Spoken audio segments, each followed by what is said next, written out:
Okay. So we're going to talk about AC electricity, right? It's very important. All of our modern technology, starting from the light bulb, it relies on AC electricity. So it's important to understand how it works, how it affects you. We're even going to talk about how the AC electricity in your house works. So, hold on. Let me turn the slide into a PDF real quick. I did not have a minute to do that. So let me just take a minute to convert the slides to PDF. And I'll post them. How are you going to do the review? Oh, okay. So I was going to select topics to review. I was going to basically pull some slides and some key examples of what I think is the most, conceptually difficult stuff.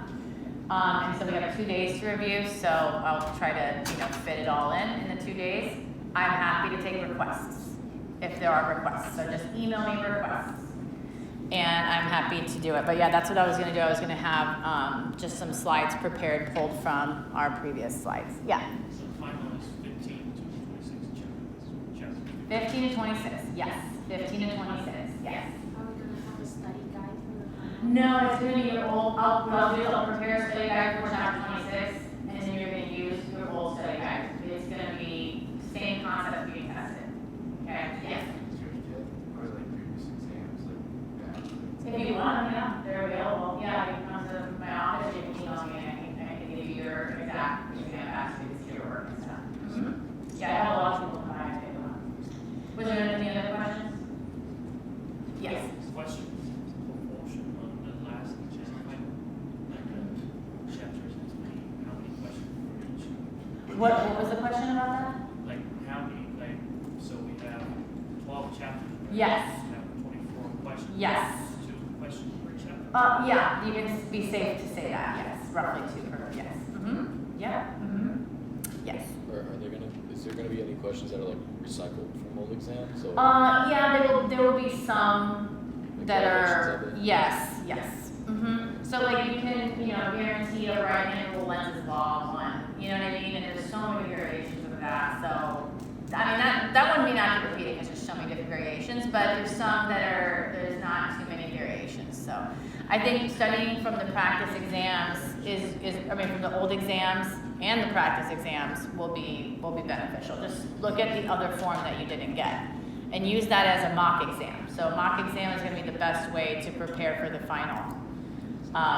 And prepare for any difficult class really is to take mock exams. Yeah. What about the proportion between conceptual and calculated questions? I was going to say roughly the same ratio. It's going to be calculation heavy, but exam 3 was kind of more, a little more conceptual. It's really hard to put a ratio like that. You know what I mean? It's usually more calculation than concept. Is it going to be all the chapters? Yeah, 15 through 26, yes. But not every topic of every chapter will be on final.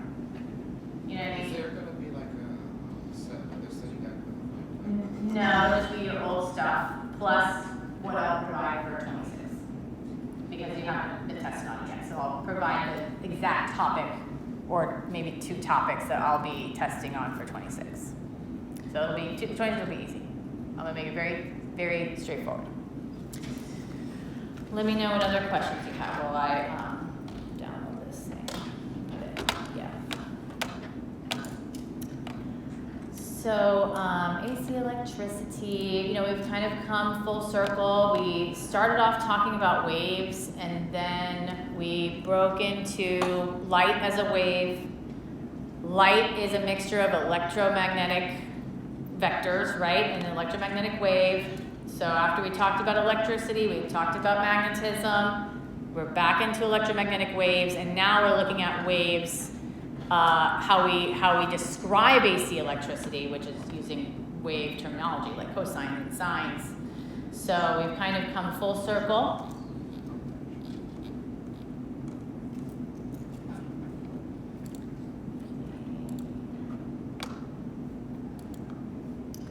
Did you guys already do AC electricity in your lab? Or was that like your last lab? I think usually it ends up being the last lab. I remember. Nobody goes to the lab.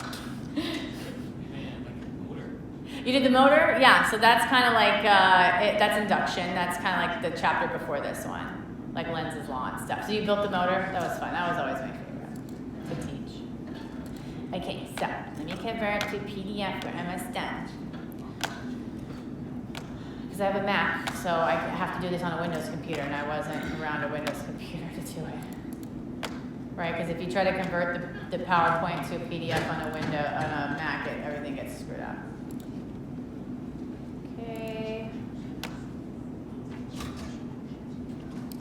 Oh, did I do this already? Wow. Okay, apparently I did already do this on 413. Nice. No, not.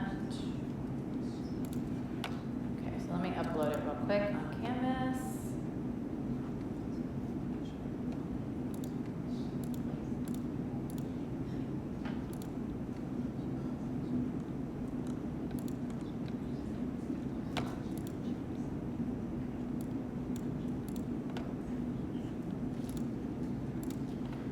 Okay.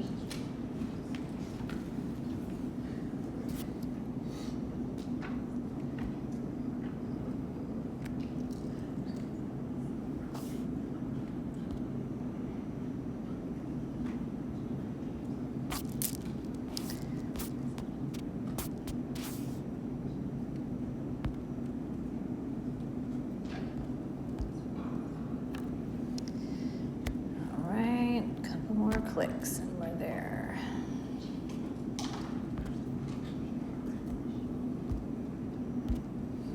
So,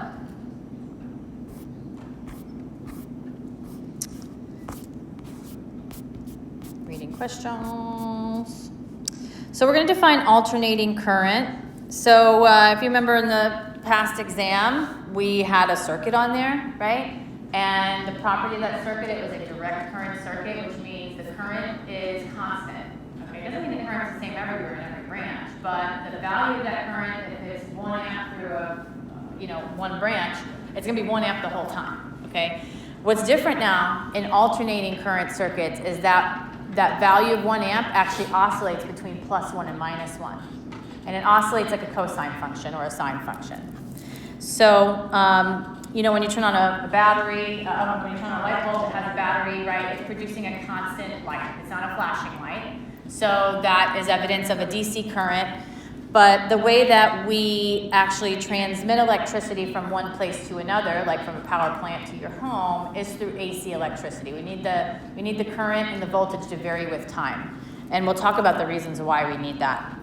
So, right, we saw an electric generator. So we kind of already been a little bit exposed to AC currents. You might remember with the electrical generator, what is that? That was like a loop with an area vector coming out of it, right? And it's in the presence of a magnetic field. And that loop was rotating so that the angle between the B field and the A vector changed, right? That was responsible for producing the flux change, right? It wasn't B changing, it wasn't A changing, it was the angle between B and A changing. That is how we create AC electricity. That is literally how that is the definition of a motor. That is what you did in your lab, right? You spun a little wire loop that you made in the presence of a magnetic field. So that is how we create AC electricity. So we're changing the angle between B and A. And so the steady rotation of that coil causes a voltage, right? And that voltage, which is a separation of positive and negative charges, gives energy for charges to move, right? Because the positive charges will be attracted to the negative ones. You can use, almost any kind of terminology to explain that. You can use forces to explain that. You can use voltage, right? Potential difference to explain that motion of the charges in the current. So So this is how an alternating current is produced, and we call it an AC current, right? In contrast, we've previously looked at direct current. This is like using Kirchhoff's laws and all that. Okay, V equals IR. So a lot of this stuff is going to come back for AC. These relationships still work. V equals IR, Kirchhoff's laws still work, but we just need to analyze a little bit deeper because there's going to be a time dependence to the voltage and the current.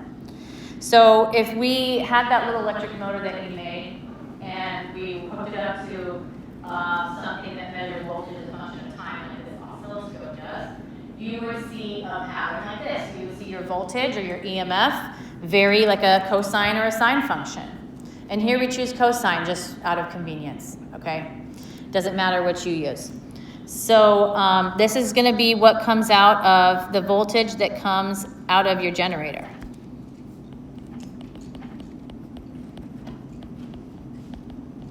This is what comes out of the power plant, okay? There's many different types of power plants. You know, there's nuclear power, there's coal power, there's hydropower. All of those different power plants, all they're doing is rotating some kind of magnet or rotating coil. That's literally all it does. And changing the flux through changing the angle between V and A.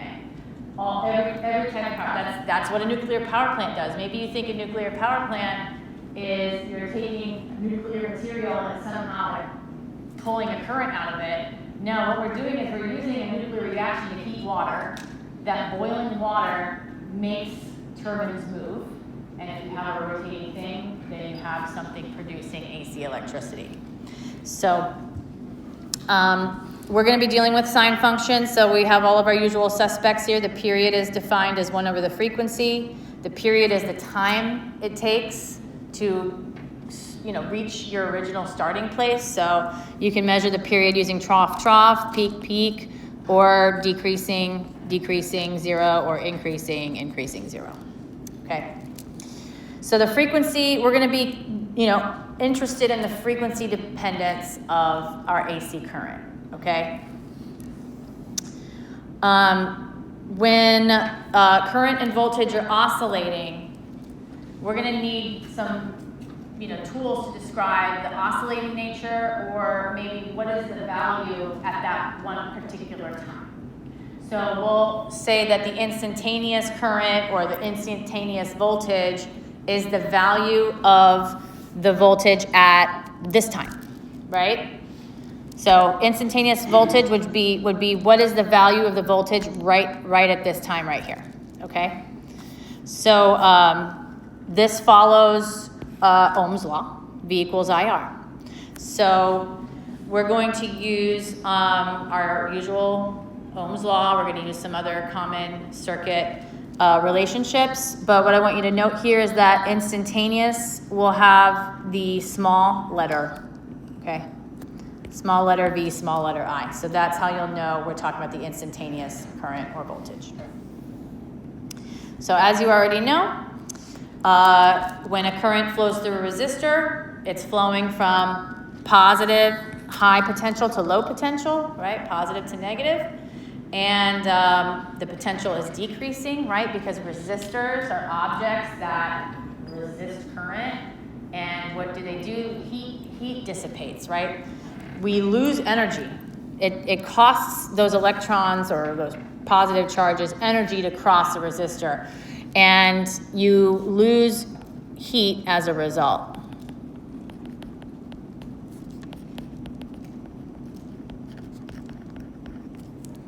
That's why you subtract, right, when you're using Kirchhoff's loop rule. That's why you're always subtracting IR. So if we have a circuit that has, right, you've seen a circuit just like this, except now the source of the potential is not a DC battery. It is an AC generator, generating a voltage that varies with time. So at any moment in time, the voltage across R is going to be equal to negative VR, right, where little v is the instantaneous voltage, which is equal to IR. Cool. We were using big I, but now we're going to use little I. Kirchhoff's loop rule still holds. Okay, so you can still use all of your tools to analyze circuits for AC circuits. But now what we're going to realize is that the voltage across the resistor, right? You take this thing and you measure 5 ohms. Well, you know, the voltage being divided by I divided by R, I times R, is now going to vary with time, right? It's not going to be just reading 5 volts. It's going to be reading plus or minus 5 volts, where the plus or minus comes from the cosine function, okay? So now we have our little instantaneous voltage across the resistor at any time t. If we want to know that value, we plug in what time it is, and we see where on the cosine function we are, okay? So we're still using our usual relationships here. If you want to know the current at any time t, you're going to take that instantaneous voltage and divide it by R. So V over R times cosine function gives you at any time t gives you the instantaneous current. All right. So when we look at our time dependence of the voltage and current, they follow the same pattern, right? They're both cosine functions, but their amplitude is different. Okay, so that's why you see the same, they cross zero at the same place, they peak at the same place, because they're both cosine functions. The only difference between them is they're scaled by a slightly different number. One's current, one's voltage. The words we use to describe this is we say that they oscillate in phase, that they are in phase. Okay, out of phase would be like a sine with a cosine. So we're going to talk about power. So power, we're going to still use the same relationship. Power is I squared R or IV, okay? Right? This is from a couple chapters ago. Still applies to AC circuits, okay? But now we're going to use lowercase because if we want to know the instantaneous power, we're going to have to plug in a time, right? Because the power, you know, the voltage or the current varies with time. Right? So we need to plug in exactly what time it is to know the value of the power at that particular time. So how does the power and the current, how are they related to each other? Well, one is a square of the other, right? Because P is I squared R, so we're squaring the current. The current is represented by a cosine function, so you're going to have a squared cosine function, okay? And what happens when you square your cosine, you can see that the periodicity changes, right? Here's one period of current, which is represented by a cosine. Here is one period for a cosine squared function, which is half of the period of a regular cosine, right? This is a cosine squared function. So the power oscillates twice as fast as the current does.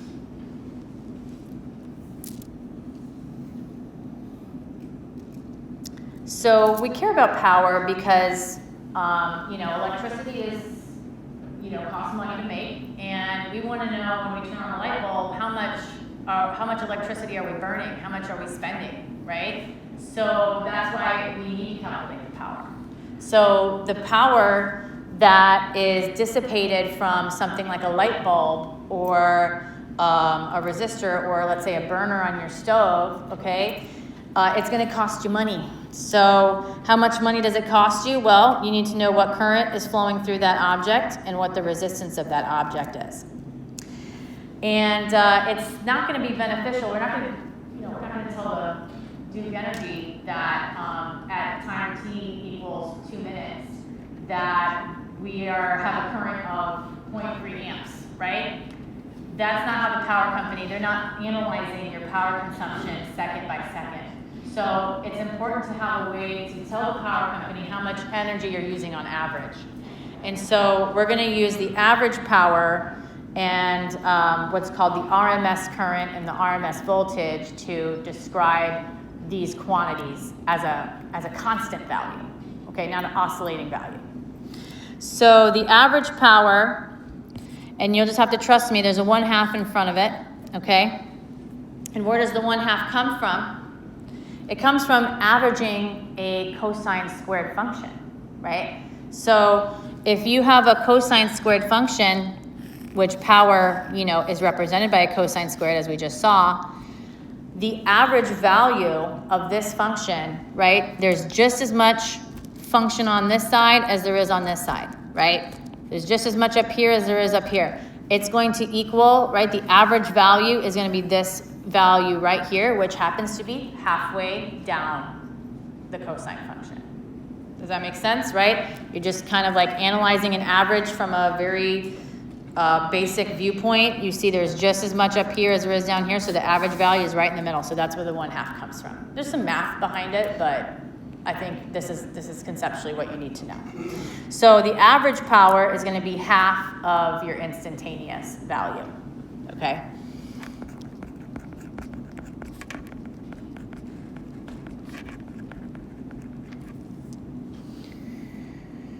So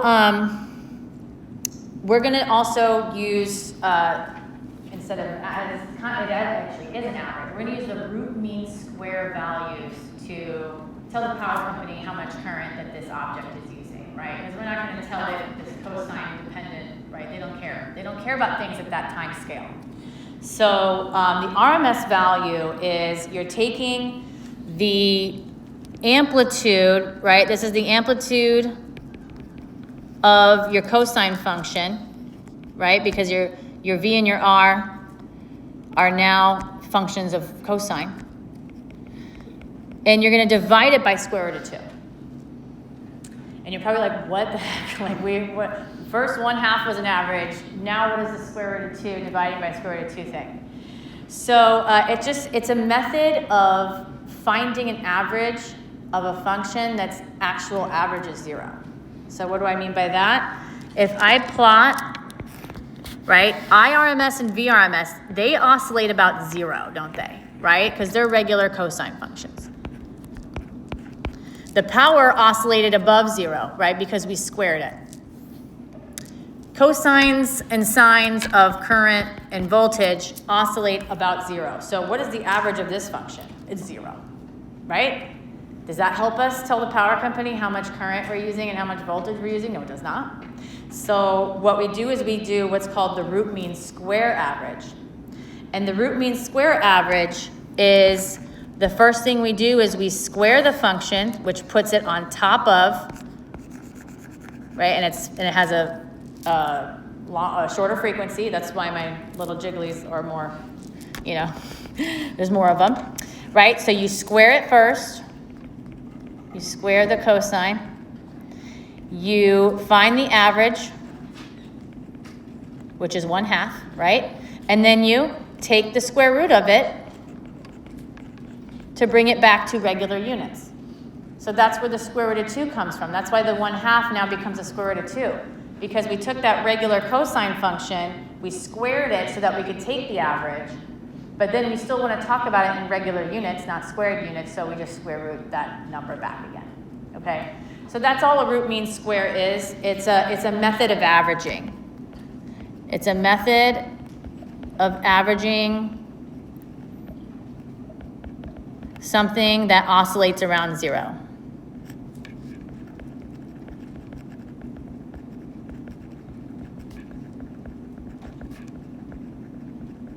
Something where the average would be 0 otherwise, right? Which is not helpful to describe it to anybody.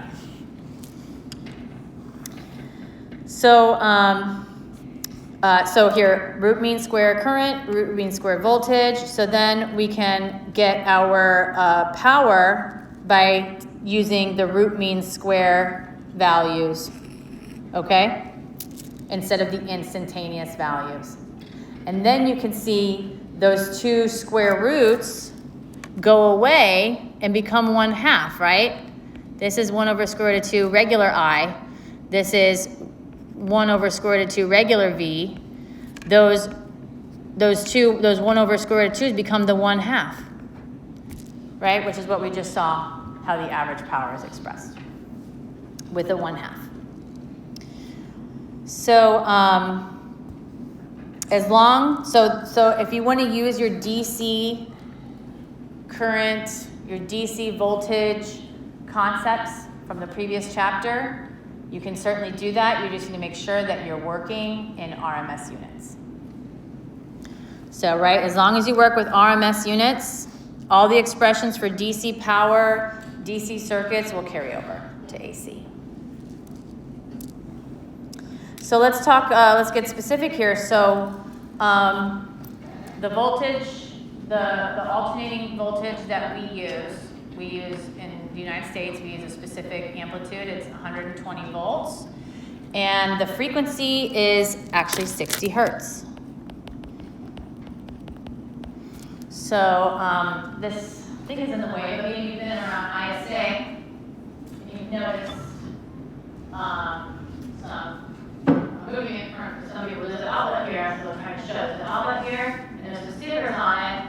And what does it say? It says 120 volts, one phase, 20 amps, right? It's telling you how much voltage that this outlet produces and how much amps it can go up to. So I can get up to 20 amps out of here if I plug in something that requires it. Okay? So what is this value though? This is the RMS value. So whenever you're reading literature on a new electronic that you bought, or if you're actually looking, I don't have my charger, but if you're looking at the charger for your laptop or your iPad, there's going to be some voltage values written on there, and that's going to be RMS, right? So the units of that is actually RMS units.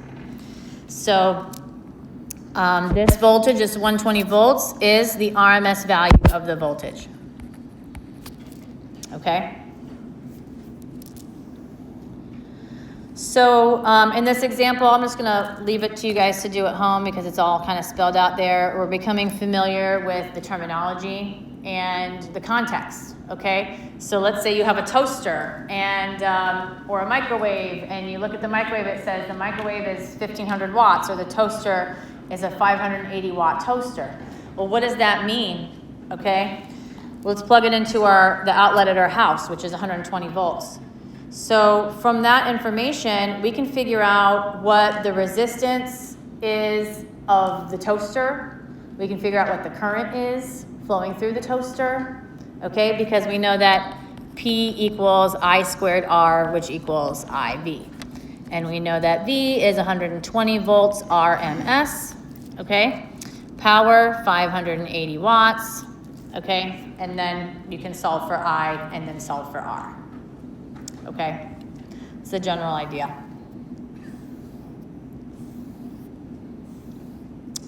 So same with this one. This is a good do at home. So 120 volts, right? Different objects, different pieces of equipment are going to utilize different voltages. So how do we go in between, you know what I mean? We need to be able to convert in between different voltages to suit our application, and we use transformers to do that. So a transformer is a device that takes an alternating voltage and it puts out an alternating voltage, but the magnitude of that voltage will be changed. It will be stepped up or stepped down, okay? Increased or decreased. So the way a transformer works connects to what we have just been studying. It connects to magnetic flux change, producing a current which produces a voltage, okay? So understanding how transformers work is, I'm gonna focus on that for the final. So I will put a little box around a transformer, okay, important, because it ties into what we just studied. So let's look at a transformer, and I actually have one here to show you too. So a transformer is, it starts off with a piece of magnetic material that is formed into a square or some kind of loop. And so, let me see if I can put this on the dock here. A transformer. It's a very basic machine. Okay, it's a chunk of magnetic metal. And this is a transformer that you can take apart. Typically, you don't do that. And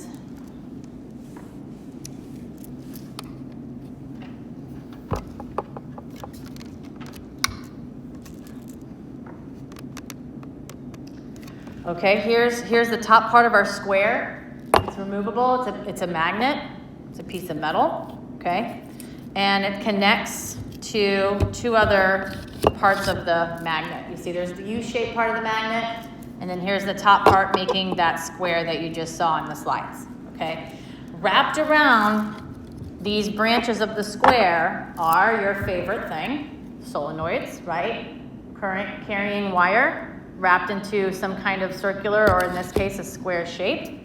And they're just literally just sliding on the poles of the magnet. Okay, and then they're just in a casing here to keep everything nice and tight.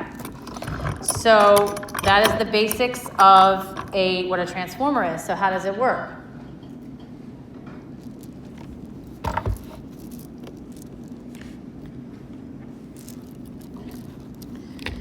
Well, one part of the transformer is where we input our voltage that we want to change. Okay, so like this part of the transformer, there's two little plugs here to plug in my terminals, right? And let's say that comes from some kind of power supply that produces a voltage of 5 volts or something like that. Okay, and let's say we don't want 5 volts, we need more volts. Okay, let's say this is 5 volts. We need more volts. So what are we going to do? Well, we're going to send in the 5 volts, and the change in flux is going to produce a voltage of a different frequency. So how does that, or not a different amplitude, how does that work? So let's see if we can follow the logic here. So our current is flowing through one of those coils, right? This coil on the left, right? We have current flowing. So whenever you have current flowing, you're going to have a magnetic field, right? And so we can use our right-hand rule to figure out the magnetic field direction. So according to this, our magnetic field is going up. So our current is moving counterclockwise, looking from down below. Okay. So our field is going up, right? Magnetic field produced by that coil. But what we have here is this iron core, which allows the magnetic field to be channeled through it. So normally the magnetic field would just go straight up, right? But because it's being funneled through a magnetic material, that magnetic field is going to follow the curvature of that magnetic object and start flowing downwards through this. Okay, right? There's nothing hooked up to here to generate a current. So the only way you're going to get a current flowing through the secondary coil is by a changing magnetic field, right? Changing magnetic fields produce currents. So what's changing about this? Well, remember that the voltage that we're applying is a time-varying voltage, which means the current that's flowing through the first coil is a time-varying current. And whenever you have a changing magnetic field, what do you get? You get an induced EMF, right? So this magnetic field vector that I drew here is actually flipping its direction at a frequency F, right? Right now in this snapshot in time, it's moved, that magnetic field is moving clockwise, but as soon as that voltage flips its sign, right, oscillating between positive and negative, that magnetic field is going to point the other way. And so you're going to have a time-varying magnetic field, and what does that do? It creates a current, right? So now we use our right-hand rule on the secondary coil. So our V field is flowing right at this snapshot in time, our V field is pointing down. And so Lenz's law states that, and let's say it's increasing, okay? Just as an example, right? Let's say B is pointing down, and at this moment, B is increasing. Then Lenz's law states that an induced magnetic field will be created to oppose that increase. So we'll get an induced magnetic field pointing the other way. And at that moment, the induced magnetic field is going to point up, and we'll have ourselves a current flowing in the wire in this counterclockwise direction, okay? The direction's not important in this case, because why? Because it's going clockwise. over and over and over again at a rate of 60 hertz, right? The rate of 60 hertz that comes out of this wall. And everything that we do in America, 60 hertz, okay? These lights are we can't see at 60 hertz. We can't see the flicker, but maybe you've seen, like if you're recording a screen with your phone, you see your screen flickering. That's because your screen is actually flickering, but our eyes aren't equipped to see a rate of 60 hertz. So we're not really concerned with the direction here. I'm just doing this as a fun kind of throwback, but it's changing every 1/60 seconds, right? It's changing constantly and producing, most importantly, producing a voltage here, right? Because there's a current flow. So we're gonna have a separation of charges and thus a voltage created. And the value of that voltage is gonna be some other value, V2, okay? And now we do have a way to find out what that value is. So the value is given by, this is kind of explaining everything I just explained, so you can read through it, later on. So the value, right, here we did Faraday's law to get the voltage produced, right? That's essentially what we did to get the actual value. This is all derivation for the following equation that you should know. This is a good one. The ratio of the instantaneous voltages. It's going to depend on how many turns are in each coil. Okay, so I'm kind of sparing you how they're all put together. Okay, so you can see that they're proportional. V1 over V2 is equal to N1 over N2. So for voltages, you have basically the same subscript in the numerator as you do the denominator. Okay, so we can convert that to VRMS and solve for one of the voltages. So what you get is, let's say you're solving for the voltage in the second coil, right? The secondary coil. It's going to be a function of the two values of turns in each coil. Okay, where you're going to take the second number of the number of turns in the second coil divided by the number of turns in the first coil. It's going to be multiplied by V1.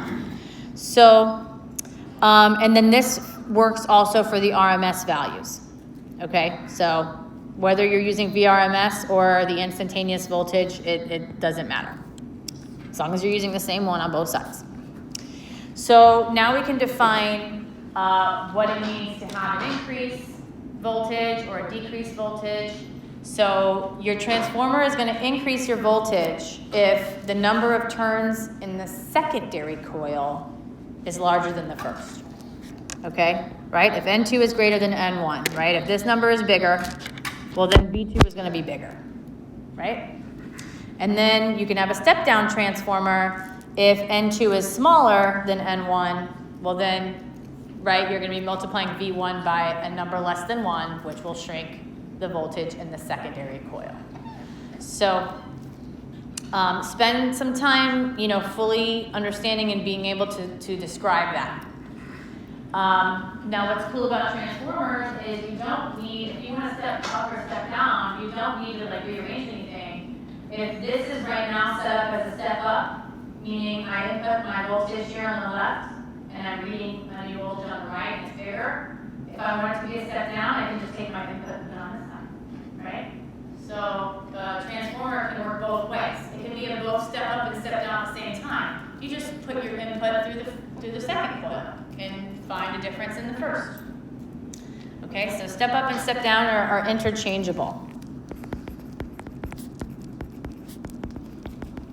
By just changing which one gets the input, right?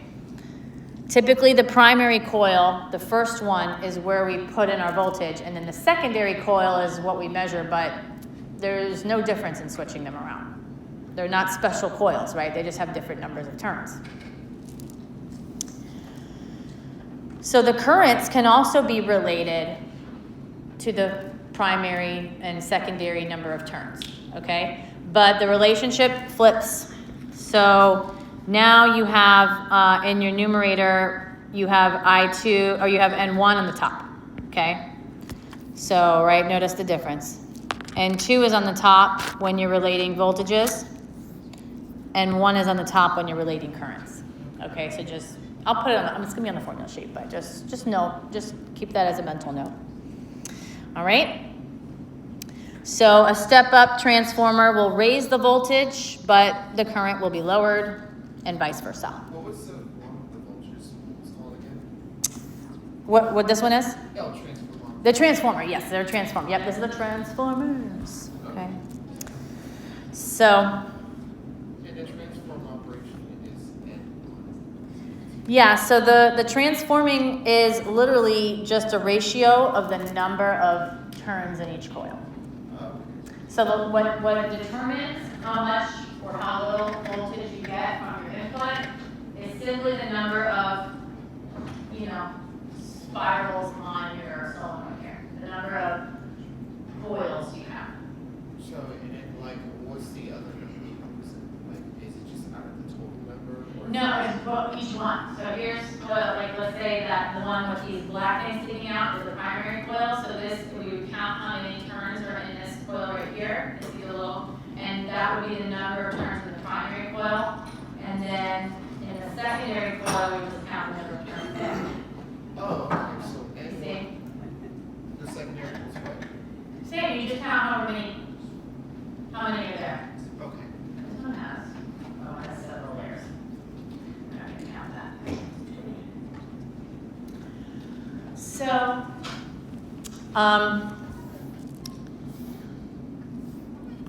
these quick check problems, check these out quickly.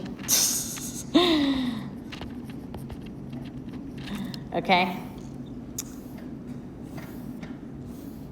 And then do this one at home, do it at home. How many sections on the chapter? Just 2. I think we're only going to maybe hit 3, maybe 3 total for this chapter. So now let's talk about this. This is fun. All right. So I mentioned that we use transformers because first of all, if power plants generate enormous amounts of voltage, right? 25 kilovolts, 25 times 10 to the 3 volts. Okay. We don't want to deal with that in our house, right? It's dangerous. We don't want to have 25,000 volts anywhere, right? Because that's a lot of potential, right? That can accelerate an electron or a positive charge very fast, okay, with a lot of energy. We don't want to handle that in our house. But it turns out that the best way to transfer energy from one place to another is with really high voltages. So we take the voltage that comes out of the power plant, which is already kind of high, and we step the crap out of it, step it up, all right? We step it up to almost 1 million, right? Almost 1 million volts. And when you see the gigantic power lines, not the little ones on the side of, the road, I'm talking about the big, massive ones that look crazy like this, those are running, hundreds of thousands of volts. And as we'll see soon, the reason why we do that is because, right, the higher the voltage, the lower the current, and the lower the current, the less power that is lost during the transmission, okay? So we are, sending power from the power plant at Apollo Beach over to our house. So we got to get these big, power lines, and then we got to step them down to a regular enough voltage to put into a house. Okay, so we step it down to a couple thousand volts, and then finally, where near your house, it gets stepped down even further to 120. So maybe in front of your house, you've seen those green boxes. Like every couple of houses has a green box in front of their house, right? The little green, like you get so used to them, you don't see them anymore. But I have one in front of my house. I got lucky. Inside is a transformer. It's transforming the electricity from the power poles, or technically, almost all of our power is buried now. If you live in a new neighborhood, you don't have power poles going to your house. All of your electricity is buried. That's because we are, in a hurricane state, right? So the codes now, we must bury our power lines. And so that's why our transformer is not up in the air hanging in that box. You know what I mean? The boxes that the squirrels get electrocuted on. The transformers are now in the green box that sits in front of your house because your power comes from the ground now. So, so there's transformers everywhere. There's transformers. I wish I had a charging plug somewhere. That brick that charges your PlayStation, your computer, whatever it is, that is a transformer. It's heavy, right? You know why it's heavy? Because there's a freaking magnet in it, and there's a bunch of copper in it. That's why they're heavy. So that is a transformer. Why do we have a transformer? Because we don't charge our iPad with 120 volts. If you look at your little conversion thing, it'll say input 120 volts, output 10 volt DC, right? So it's doing two things. It's taking the large voltage from your wall, 120, turning it into 5 or 10. It's actually also turning it from AC to DC. So that's kind of how, you know, that's we live with AC current, and we use AC current and AC voltage to transmit electricity from one place to another, but when it comes down to using our devices and things, it actually charges with DC and with a much smaller voltage.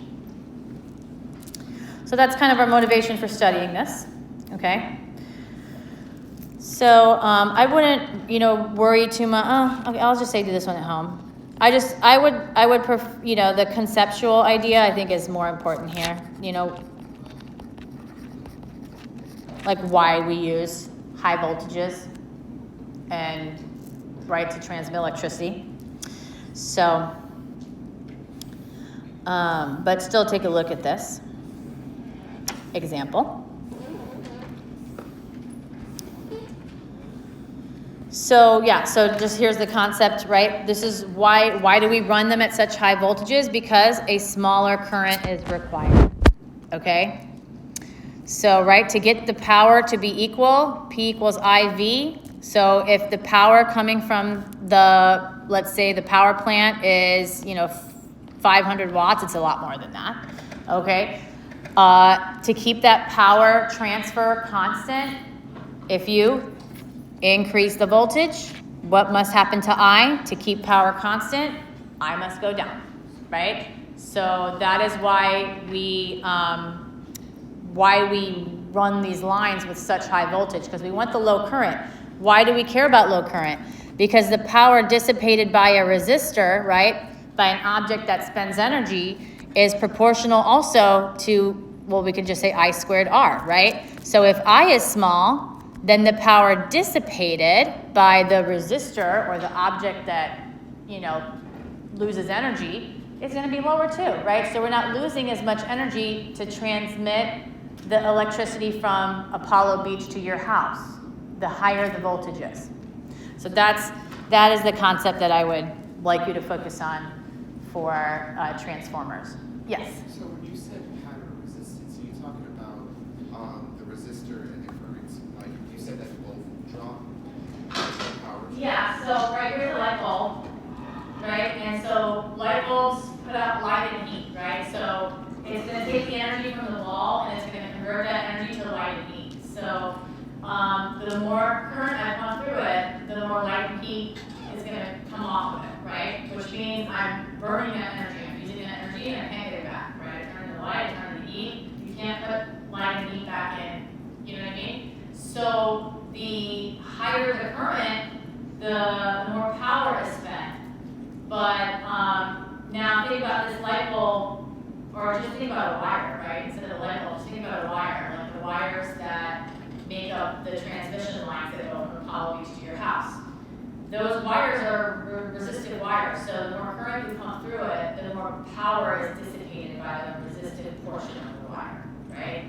And so we don't want that. We don't want to lose all that power on the way, on its way to our house. We want to preserve it, or else we're going to have to pay more, right? So that's why we run the lines at such high voltage, because the current will go down and less power will be lost during the transmission to our house. So when you say current, do you mean the wire or power? Yeah, current through the wire. Yes, the current flowing through the wire. Mm-hmm. Oh, okay. Mhm. So if the current, so it doesn't matter how low the current's going to be, the voltage is still, all that matters is still how high. Yes, yep. And then when we get to our house, when it finally gets to our house, we step the voltage down, which increases the current, and then we have some useful currents for our light bulb. Like that light bulb won't light up with, 0.0001 amps. That light bulb is going to light up with a larger current. So we need the current to kind of increase again when it comes to our house. And the voltage is the battery. Yes, and the voltage is kind of like the source of the power, That right? makes sense. It's the source, it's where those chargers are getting their energy from in order to move in a current. Okay. So the last thing I want to talk about is our house, the electricity in our house, okay? So for, just the circuits that we've been talking about, we've only really spoke about the potential difference between points on a circuit. So here's, let's say, our battery, okay? And so we were only caring about, like, let's say the potential difference across this resistor, right? This is the voltage across that resistor. But when you want to connect different circuits together, they need a common reference point, which is called the ground. So maybe you've heard of a ground wire before. A ground wire is going to be the place where all of the objects in your circuit are going to have like a reference to. Okay, so it's usually drawn like this. And so, so basically this side of the battery would be connected to ground, and then this side of the resistor would be connected to ground. And so they have a common delta V, like, V final minus V initial, they have a common V initial. Okay, and that is the third prong that you see on most of your devices. Some devices only have 2 prongs, right? Some plugs only have 2 prongs, some have 3. The third prong is the ground, and it's there also as a safety purpose. Ground is a place of low potential, so if there are any excess electron or positive charge, I keep saying electrons because that's what's flowing, but if there's any excess positive charges that could jump to you, instead they will find the ground more suitable and they will go to the ground. So the ground is like a safety, it's a place of low potential for positive charges to go to instead of you, okay? So a ground is kind of like a safety net as well. Safety net to attract excess positive charges that flow in currents. I have a question. Yes. So when you say electric ground, are you also talking about electricity as well? Oh, are we talking about what was the second thing? Voltage? Voltage? Yes. I mean, yeah, it's so ground is a place where the potential is common between different elements. So there isn't like a value exactly, it's just they share that voltage there. So Earth, and we call it ground because Earth is our biggest ground, right? Earth is a gigantic body that holds a lot of atoms, and it is a source for excess charges to flow because essentially Earth is a neutral object because there's so many positive and so many negative charges. I think we talked about this before when we were talking about Coulomb's law, right? Earth is essentially a neutral object. So it will be a great attraction for positive charges because they are seeking a place of low potential. So, and then in practice, we could say that the voltage level of Earth is 0. And that would be like our common value, our lower value. And so then the voltage from this battery would be 10 because up here the voltage is 10. And down here the voltage is 0 because it's connected to ground. Making the delta V equal to 10, right? Which is the potential difference that we know, that we talk about.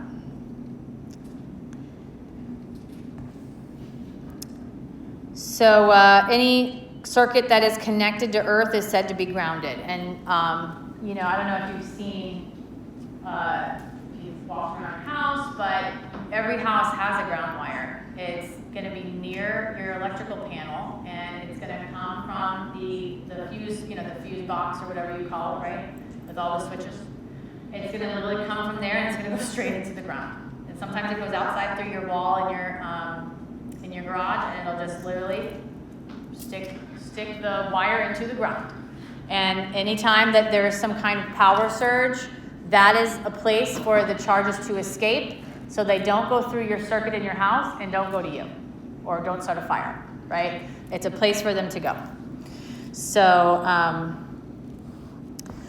so just a little bit of circuit knowledge. So how are electrical outlets grounded? They are grounded in parallel circuits. So all of the outlets in your house are connected in parallel. Because why? Because we want them to all have a common voltage of 120, right? And so objects in parallel have the same voltage, right? And objects in series have the same current. So objects in parallel have the same voltage. So all of the outlets you see in this room are all connected in parallel to each other. And they are all commonly grounded to a ground connection. So we call the terminal that is grounded the neutral.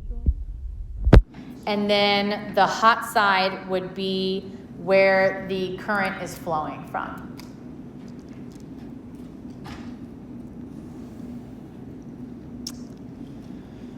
Essentially, that's just a repeat of what I said. So the last thing that I want to talk about the last 5 minutes, don't worry too much about this. I think just the idea that the voltages are connected in parallel, and the outlets are connected in parallel for common voltage is what to focus on. So let me underline that. And then this is the most important part here. Last thing I want to talk about is, important to you guys, modeling our body as kilowatt hours. I'm not going to talk about today. I don't have time back because I want to get to biological effects. Okay? So the safety of, sources of electricity, it's not really, we don't really give a crap about the voltage. What we really care about is the current, because the current, right, is a flow of charges. That is what is going to enter your body and blow up all the cells in its way, right? You have high energy particles flying through soft organic matter. The cells are going to get destroyed. You're going to get burnt. Things are going to not be pretty, okay? So what we really care about is the current. That's the safety aspect, okay? Now, voltage does play a part because, the higher the voltage, the more energy you're going to give those charges. But as you saw, the higher the voltage, the lower the current, right? So really low voltages are kind of dangerous because you can get high currents from them. So the current is what produces the negative, physiological effects, right? And damages our body, not only busting the cell open, but the way that our body communicates is through electrical impulses of nerves, right? So if we are overloading our body circuit with current, our tiny electrical current that our body produces is going to get overwhelmed and get destroyed. So currents are, really the dangerous part of the electrical circuits in our home. So maybe you've seen this static. I think, maybe we didn't do this year. So this Van de Graaff generator is a static electricity generator. I think I had one, it had like a little turning thing. It's a similar type of scenario. So what's happening here is current, right? She's touching something conductive. So there's current flowing from the surface of that ball, use a different color, to her, right? That current is flowing into her hair, and those charges are being deposited there, and because they're all like charges, they are repulsed by each other, right? And that's why her hair spreads up and gets as far away as it can from the other hairs, because all the charges on her hair are going to be the same sign, right? So they don't want to be next to each other. So this is just physical evidence of current flowing through your body. Now, it's not enough to hurt her, or else she'd be crying, right? She'd be sad. But it's enough to see noticeable physical effects. Okay, so here we go. Here's kind of our, our table of current that is, going to cause some serious damage and it's actually really small, milliamps. Milliamp is 10 to the minus 3 amps, right? So 1 times 10 to the minus 3 amps is where we start feeling. So when you get a shock, you know, from static electricity and you actually feel it, you know that you're above 1 milliamp. That like a little over 1 milliamp of current just flowed through you. Okay? We start screwing our muscles up only an order of magnitude higher than that, and we get our heart gets all confused if we send 100 milliamps, which is 1/10 of an amp. Okay, so still really small values can have really big and disastrous effects on you. So the amps are what's electric fields. Yes, exactly. Mm-hmm. Okay, so not voltages. Yep. And so because of the RMS relationship, DC currents are going to be slightly higher than the AC current, right? Because we're dividing by 1 over square root of 2 for So RMS. the current is what's the electrical field that's across. The current is what? Is the current like the electrical field that's across? Well, the current is a result of an electrical field being there, moving the charges. Yes. Okay. So they are related. Yes. Mm-hmm. Gotcha. Yep. And so what we can do to understand how the current flows through our bodies, we can model the parts of our body as resistors. Okay? So this is approximate values of resistance of, our body, roughly 300 ohms, depending on how much muscle you got, is a fair estimate for the resistive ability of your arm. Okay? So then you can use V equals IR to see how much voltage would need to be required to produce a bad current, right? So that's really what I wanted to leave you with is an understanding of how the world works technology-wise. High voltages are required to transmit electricity with low loss across large distances. Very low currents can damage your body, and you can model yourself as a resistor. So let me know if you have any questions about anything. So we'll stop here as far as stuff that will be on. We'll stop. Let's include that example. We'll include this example.